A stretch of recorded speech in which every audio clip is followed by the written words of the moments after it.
এই ভূমি, কালকে হিসাবটা করেছিলে? Good, very good. এবছর তোমার জন্য পুজোয় একটা ভালো উপহার আছে। থ্যাংক ইউ বস। বস? বস আমি বাকিদের জন্য, তোমার জন্য না। ও রিয়েলি? অবশ্যই।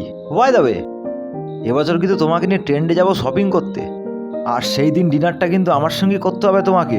থ্যাংক ইউ সোনা।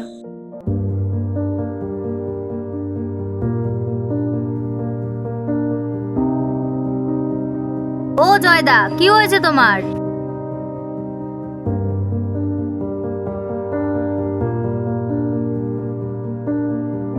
মেশিন চালিয়ে কি ভাবছিস? একটা দুর্ঘটনা ঘটে যাবে তো। কিরে?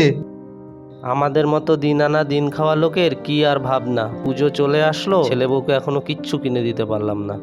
আরে চিন্তা করছো কেন? দুদিন পরে তো পুজোর বোনাস ঢুকে যাবে।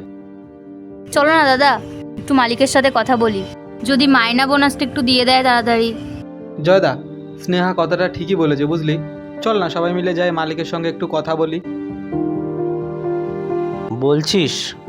চল তাইলে।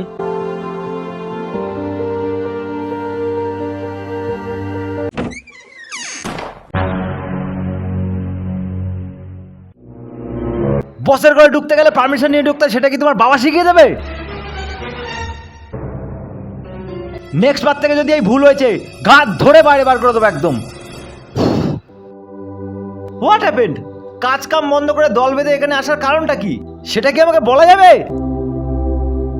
বলছি বস, পুজো তো চলে এসছে, আমাদের মায়নাটা আর বোনাসটা যদি দিতেন, সেই বিষয়ে আপনার সাথে একটু কথা বলতে এসেছিলাম। বোনাস?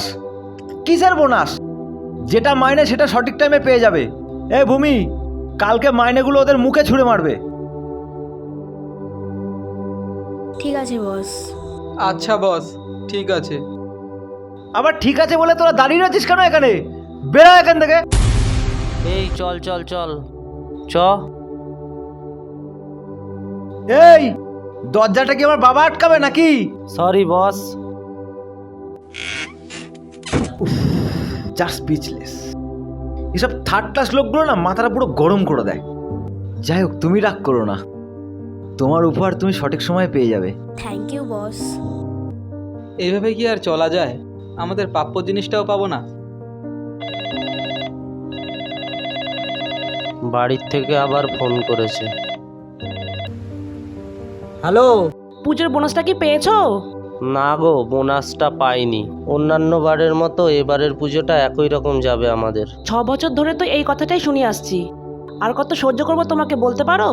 নিজের ছেলেটার কথা কখনো ভেবে দেখেছো? ছেলেটার কথাটা আমিও ভাবছি, কিন্তু তোমারও মাথায় রাখতে হবে আমরা গরিব, আর গরিবের সকাল্লাদ বলে কিছু হয় না। আর সকালাদ, আমার বাবা ঠিকই বলেছিল, ছাগল দিয়ে কখনো নাঙল চাষ হয় না, আর হাল ধরতে গেলে নাংলা গরুরই প্রয়োজন হয়।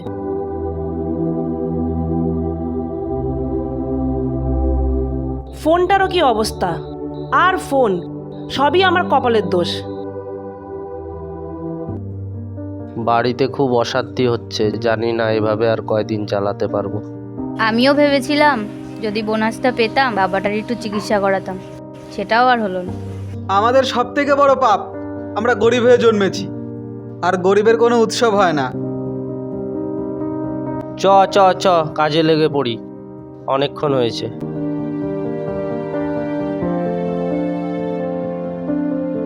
কি দেখে খারাপ লাগছে তো?